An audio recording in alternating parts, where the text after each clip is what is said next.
Tignan mo tong 1,000 peso bill. Noong 2010, kaya nitong bumili ng isang linggong grocery.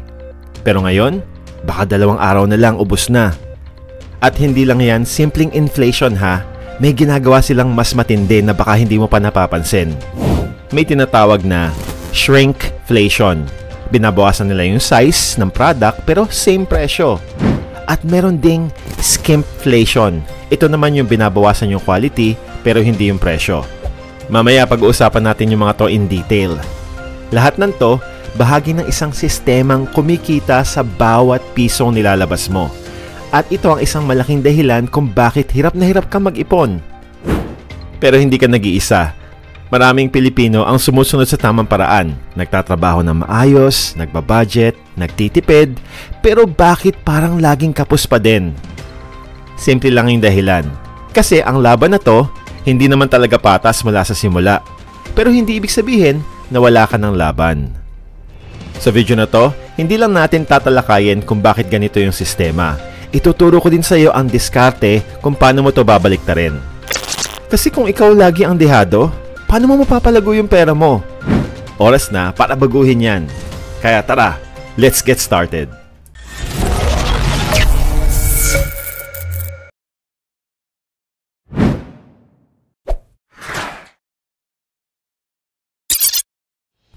Alam mo ba na ang ekonomiya natin sa Pilipinas ay parang sinadyang i-design para maging mahirap para sa karaniwang Pinoy ang mag-ipon? Hindi ito nagkataon lang. In fact, may data na nagsasabing sa buong Southeast Asia, isa tayo sa may pinakamababa ang savings rate. Nakakagulat ba? At ito pa, ayon sa Global Financial Literacy Study ng Standard & Poor's o S&P, 25% lang daw ng mga adult Filipinos ang maituturing na financially literate. Sa madaling salita, isa lang sa bawat 4 na Pinoy ang may sapat na kaalaman tungkol sa pera. So paano ka makakapag-ipon kung hindi mo alam kung paano i-manage ang pera mo? Pero hindi lang sa kawalan ng kaalaman ang problema. Ang mismo economic structure ng bansa kasi natin ay nakadepende sa pag-consume mo. Ulitin ko ha, ang buong economy ng Pilipinas ay nakadepende sa pagiging consumer mo, hindi sa pag-iipon mo. Ayon sa World Bank, 76% ng ating GDP o Gross Domestic Product ay galing sa household consumption. Anong ibig sabihin nito? Simple lang, ang ekonomiya natin ay umaasa sa patuloy mong paggastos, hindi sa patuloy mong pag-iipon. Isipin mo to, kung lahat tayo bigla na lang magtitipid at hindi gagastos, ano yung mangyayari sa ekonomiya natin? Babagsak to. Kaya naman hindi katakataka na ang mga big corporations at maging yung gobyerno natin ay ini-encourage ang consumer spending kasi dito nakasalalay ang economic growth ng bansa. Idagdag mo pa dyan yung inflation. Noong 2023, umabot sa 6% ang inflation rate natin. Kahit na bumabato sa 3.2% last year, yung presyo ng pagkain, yung araw-araw mo binibili, tumataas pa rin ng 4 to 6%. Ibig sabihin, kahit anong tipid ang gawin mo, bumababa pa rin yung halaga ng pera mo. At kung iniisip mong nakakaiwas ka na sa paggastos, think again. Dahil naglipanan naman ang mga consumer traps. Bakit halos araw-araw may Shopee at Lazada sale? Para ba makatipid ka? Hindi. Para mahikayat kang gumastos. I know you might say, pero brother, naka-sale naman ah. May discount pa nga yung shipping. Oo nga, pero kung hindi mo naman talaga kailangan, hindi mo pa rin natipid yung pera mo. Lahat ng cashback, 0% installment at buy now pay later deals na yan, mga psychological tricks yan para maengganyo kang gumastos ng mas marami. Ngayon, sinasabi ng mga expert na may 6.2% projected economic growth daw ang Pilipinas ngayong 2025. Ang tanong, para kanino yung growth na yan? Nararamdaman ba to ng ordinaryong Pilipino? O pinapalakas lang nito yung cycle ng consumption at utang? Ang masaklap pa, dahil sa kawalan ng financial literacy at ang matinding social pressure na gumastos, na pag-uusapan natin mamaya, maraming Pinoy ang nahihirapang makawala sa ganitong sistema. Lunod sa utang at kahit may ipon, hindi sapat para labanan ang inflation.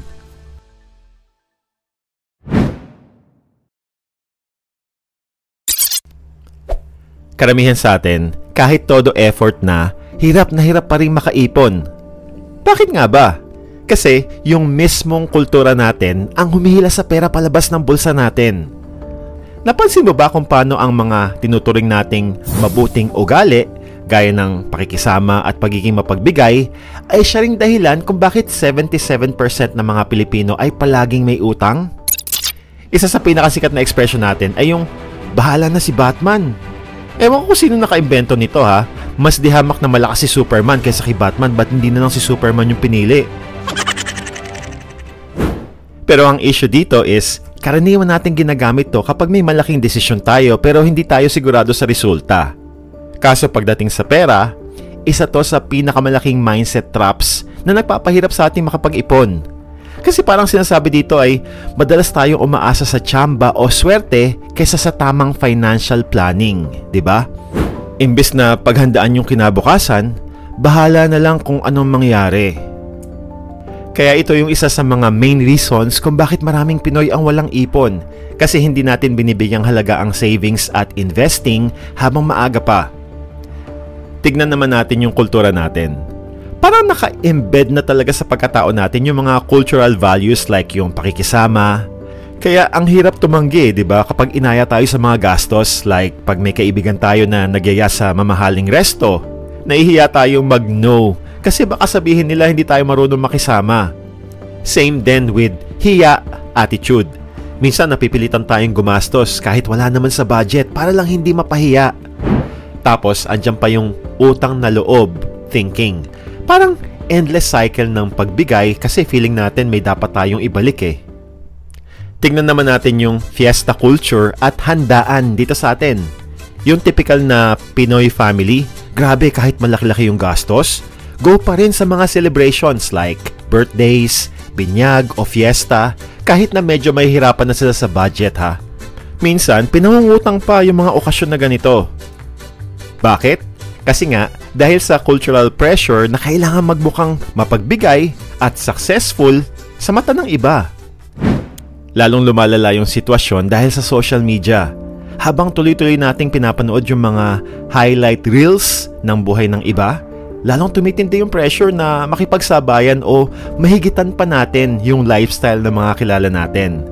Lalo na yung mga kabataang Pinoy ngayon, super apektado ng keeping up with the Joneses mentality. Napapabilis sila ng mga bagay na hindi naman talaga nila kailangan like bagong iPhone, mamahaling sapatos, o kaya napapakain sa mga magagarbong restaurant para lang may maipost sa social media at magmukhang pabongga sa mata ng followers. At eto pa, yung utang culture naman natin isa ding malaking sagabal sa financial health. Sa society natin ngayon na 77% ng working class may utang, parang normal na lang talaga yung pagkakaroon ng utang as part of life. Kaya hindi na nakakagulat na madaming Pinoy ang umuutang pa rin just to pay off all debts. Yun na yung purpose eh, kaya naman parang endless cycle na yung nangyayari. Siyempre, hindi mawawala sa listahan natin yung umaasa sa remittances from OFWs. 8% ng GDP natin to eh.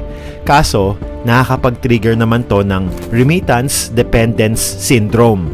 Sa maraming pamilya, instead na matutong mag-budget at mag-invest ng mga perang pinapadala sa kanila, madalas napupunta lang sa mga bagay na hindi naman super important like gadgets, luho, o kaya pagpapagawa ng bahay na hindi naman talaga kaya ng budget. Para naman sa mga first time kumita ng malaki-laki, very common yung lifestyle inflation. Kapag tumaas yung sahod, tumataas din yung gastos. Imbes na isave yung extra income, bibili ng mas magagarang kotse, lilipat sa mas mahal na apartment, o kaya magiging regular na kumakain sa mga fancy resto. At ang mas matindi, hindi lang yung kultura natin yung nagpipigil sa iyo makapag-ipon. May mga sistema ding nakaset up para mahirapan kang makapag-save. Ano tong mga to at paano mo sila malalabanan? Yan naman yung pag-uusapan natin sa next part.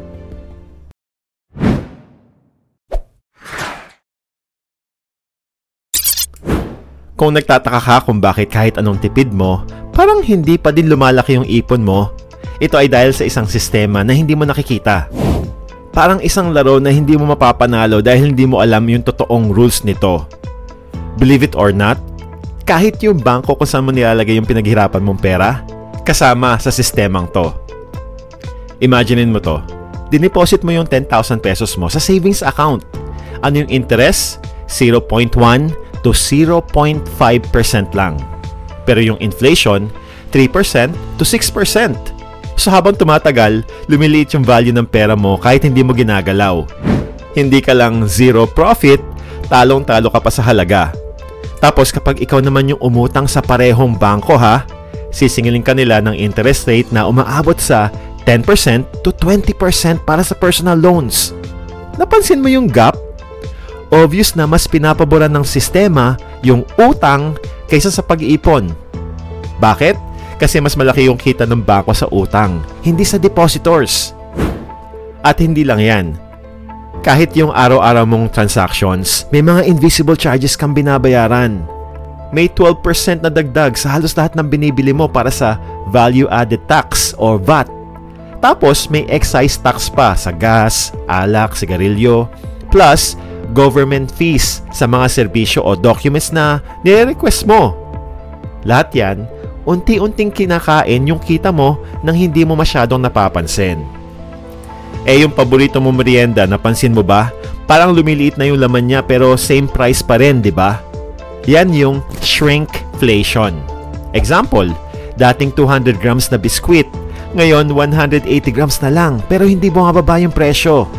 So mas mahal na yung bawat kagat mo. Meron ding skimpflation, kung saan binababaan ng mga companies yung quality ng products nila pero same price pa din. Like mas mababa na yung kalidad ng mga ingredients sa pagkain, o mas manipis na yung tela ng mga damit, o kaya naman mas mahina na yung dikit ng mga sapatos. Ang resulta, syempre mas mabilis masisira kaya mapapabili ka ulit. Gastos na naman. At eto pa yung malaking problema, hindi tayo tinuruan ng tamang financial education sa school. Kaya maraming Pilipino ang hindi alam ang konsepto ng compound interest, diversification, at asset allocation, mga basic na kaalaman para umasenso. Paano ka makakasabay sa isang sistema kung hindi mo alam kung paano ito gumagana? Kaya naiipit ang karamihan sa cycle ng paycheck to paycheck. At habang hindi natin natututunan kung paano laruin ang sistemang to, tayo pa rin ang laging talo. Pero, hindi pa huli ang lahat.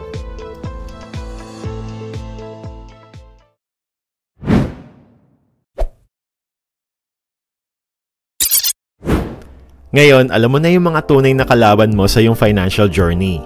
Hindi lang yung sarili mo mga spending habits, kundi pati na rin yung sistema at kulturang nakapaligid sa iyo, kaya mas may laban ka nang harapin yung mga hadlang na to. At ang good news, may 6 na solid plans para makalaban at makalaya ka na mula sa mga financial traps na to. Pero bago tayo pumunta sa number 1, pakipitik mo naman ng mabilis yung like button kung nagugustuhan mo yung video na to. Salamat! Number 1, magbuo ka ng concrete financial plan. Hindi mo kailangan magsimula sa malaki. Kahit 5% lang ng sahod mo, ang iset aside mo. Okay na yon, basta consistent. Ang sikreto, automate mo na. Mag-set up ka ng automatic transfer sa savings mo tuwing payday para hindi mo na siya makikita at matutokso pang gastusin. Kasi kung di mo nakikita, hindi mo magagastos. Number 2, i-challenge mo ang kulturang spend now, worry later. Hindi mo kailangan magwaldas sa bawat okasyon para lang hindi mapahiya. Walang masama sa pagsasabi ng, "Pas muna ako ngayon, brother." O, "Dito muna ako sa budget-friendly option." Hindi mo naman kailangan maging all out sa gastos para lang makisama. Mas okay ng simple ngayon kesa stress sa utang bukas. Number 3, i-diversify mo ang income streams mo. Ito ang reality. Kahit gaano ka pa kagaling sa pagbabudget, kapag isang source ng yung income mo, limitado pa rin yung galaw mo. Kaya kung gusto mo umangat, maghanap ka ng extra income streams. Pwede kang mag-freelance, magbenta online, mag-content creation. Gamitin mo yung skills na meron ka. Kahit maliit lang sa simula, bawat extra income ay isang hakbang papunta sa financial stability. Number 4, mag-invest ka sa financial education. Kung gusto mong talunin ng sistema, kailangan mo munang maintindihan ang rules ng laro. Maraming libre at accessible na resources online. May mga YouTube videos, podcasts, webinars. Basahin mo rin yung mga best-selling books tulad ng Rich Dad, Poor Dad ng lolo kong si Robert Kiyosaki o ng Psychology of Money ng tropa kong si Kuya Morgan Housel. Number 5, maniwala ka sa proseso at maging consistent. Walang shortcut sa financial freedom. Pero bawat araw na hindi ka bumibigay sa consumer pressure, bawat buwan na nagtatabi ka kahit konti, at bawat desisyon na mas pinili mong mag-invest kaysa mag-splurge, lahat ng yan humuhubog sa financial future mo. Magtiwala ka lang sa proseso. At number 6, beat the inflation. Huwag mong hayaang matulog lang ang pera mo. Kung gusto mo talaga mapalago ang perang iniipon mo, kailangan matutunan mong talunin ang inflation. Hindi sapat na basta mag-ipon ka lang. Kailangan mong i-invest ang pera mo para hindi to kainin ng tumataas na presyo ng bilihin. Paano? By investing your money wisely. Kapag nakaipon ka na, ilagay mo to sa tamang investment vehicle tulad ng, say, mutual funds o stock market. Pero alam ko marami natatakot pumasok sa investing kasi baka malugi o kaya naman hindi nila alam kung saan magsisimula. Ito ang simpleng sagot. Leverage the knowledge of experts. Hindi mo naman kailangang aralin yung mga napakakomplikadong financial charts o bantayan ng stock market. Pwede mong gamitin ang expertise ng mga seasoned investors. At isa sa mga pinakamadaling paraan para gawin yan ay through Truly Rich Club ng paborito kong mentor na si Brother Bo Sanchez. Dito, Brother Bo and his team of experts will literally guide you step by step kung saan ilalagay ang pera mo para mas lumaki to over time. Sila na yung gagawa ng in-depth research, magmamonitor ng market trends, at magbibigay sa'yo ng specific recommendations para alam mo kung anong stocks o companies ang may malaking potential na lumago. I-check mo yung Truly Rich Club. Ilalagay ko yung link nila sa description at pinned comment sa baba. At hindi to theory lang ha, proven at tested na yung strategy nila. Sa katunayan, may 2 kasambahay na naging milyonaryo dahil lang sa guidance ng Truly Rich Club. I-check mo yung story nila sa video na to. Maraming salamat sa pananood. Peace out!